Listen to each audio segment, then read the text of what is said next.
Hey guys, KYT here, back for a video. It's been over a year, but got inspired last night by talking with people at the Blossom social event in Montreal, and here I am. I'm back. For this first video back, I'm just going to take it easy and tackle an easy topic. And for those of you who have been wondering if I'm still 100% XEQT, I definitely am. In fact, the account that I'm most proud of is my daughter's RESP, almost at $20,000.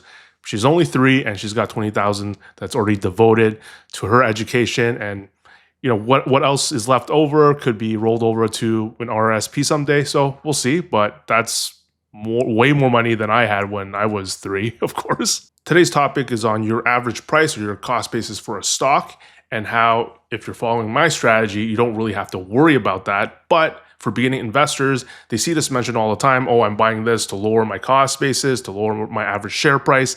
And they do get confused, like, do I have to worry about that too? So really just a quick discussion about it and why it doesn't matter to us. It's also a question I get a lot by new investors who are very curious about when I started, how I was able to grow my portfolio up to this point, when exactly did I start buying XEQT. Of course, since I bought my house, these numbers are going to change. Because I've had to sell shares to fund it, especially had to pull from my RSP. And I think basically most of my TFSA I had to pull, which is why the average price is much higher here, because they've been more recently bought, 35.19. Current price of XEQT is 38.53. And my RSP, 26.04. So because you can only take out a certain amount, so that's why it remains pretty low. I think I started when XEQT was still around 23, if I'm not mistaken. So obviously, the lower the average price, the better you feel, because the more profit you've made compared to today's current price. But this shouldn't matter for your future purchases. This is just to feel good about the existing shares that you already have. If my existing shares, my average price was like much lower than 26, that means I've made a lot more money with those shares. But with the new shares, obviously, I'm going to be increasing my average price as I go along this journey. But if I expect them to each have positive return, it's more than fine. So the result will be that my average price will increase over time, but the amount of money that I make overall will also increase. And that's the more important part.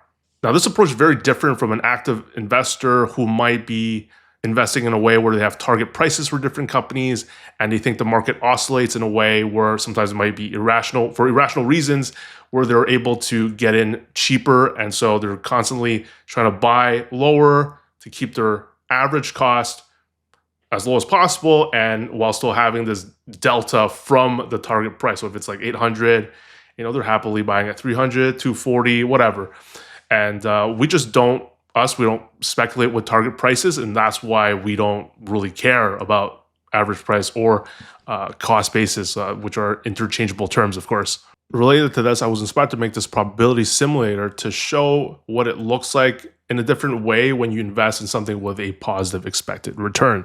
In this sim I have, it's like a simple dice game where you roll 1, 2, 3, or 4, you win $1. You roll 5 and 6, you lose. Because you win the majority of the time, you have a positive expected return over time. You have an edge, right? The win here, the bar is bigger than the lose one. This also represents the mindset I have when I view stocks, and why there's these quotes, why time in the market is better than timing the market, is because you have a positive expected return. All you're trying to do is shift odds in your favor. That's how I view investing. You're not making exact predictions, which is very different from the approach lots of beginners might have, where, okay, they read this news and they think, oh, it might fall in the market, the global market might fall in September and October. I'm going to pull some money out, or I'm going to be more in cash. They're trying to be very specific with their predictions. How I view investing is about shifting the odds in your favor. It's still like a dice game where the future is unknown. There's still a degree of variance that affects the future, so that you can't really predict it exactly. And so that means also that even if you lose the game, it does not mean you had a bad strategy. That's like an important part. So people regret when the market goes red, they think they made a mistake. Not necessarily. It depends on how you view the market. So let's just have it, I guess, autoplay for a bit and see what happens. See, like, even if you lose the first, it's going on a losing streak. But this is perfect, where you keep your money invested, right? You don't look at the news, you don't look at anything, and eventually it will turn out okay. So here, our luck turns around, or the market, the global market, because it's a bet on the whole economy. We're betting that the global economy trends upwards over time. So it's very similar to, it's not exactly the perfect analogy, but it's a way for people to think about odds instead of making exact predictions or exact target prices, because those change all the time. With any fragment of information, that completely changes target prices. And but what doesn't change in our approach is the belief that the markets are efficient and the markets will bring to stocks a positive return over time. So I'll end this video by saying there are psychological traps when it comes to average price and what people do when they focus too much or obsess about average price. Because quite often you'll see, at least on Blossom, how people view average price is their break-even price.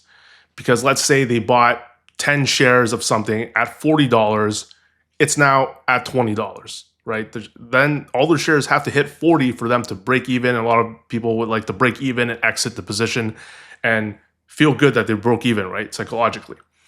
But the danger is that sometimes they'll use this to justify buying a ton of shares to lower their break-even price. Essentially, if you have 10 shares at 40, now the price is at 20. If you bought hypothetically 1,000 shares at $20, your average price will go dramatically lower, will get closer to 20, and psychologically it feels a lot closer to break even, right? It now has to just go up to, I don't know, let's say 20, 21, 2150, whatever it is. The barrier, that wall for you to break even, is now much lower.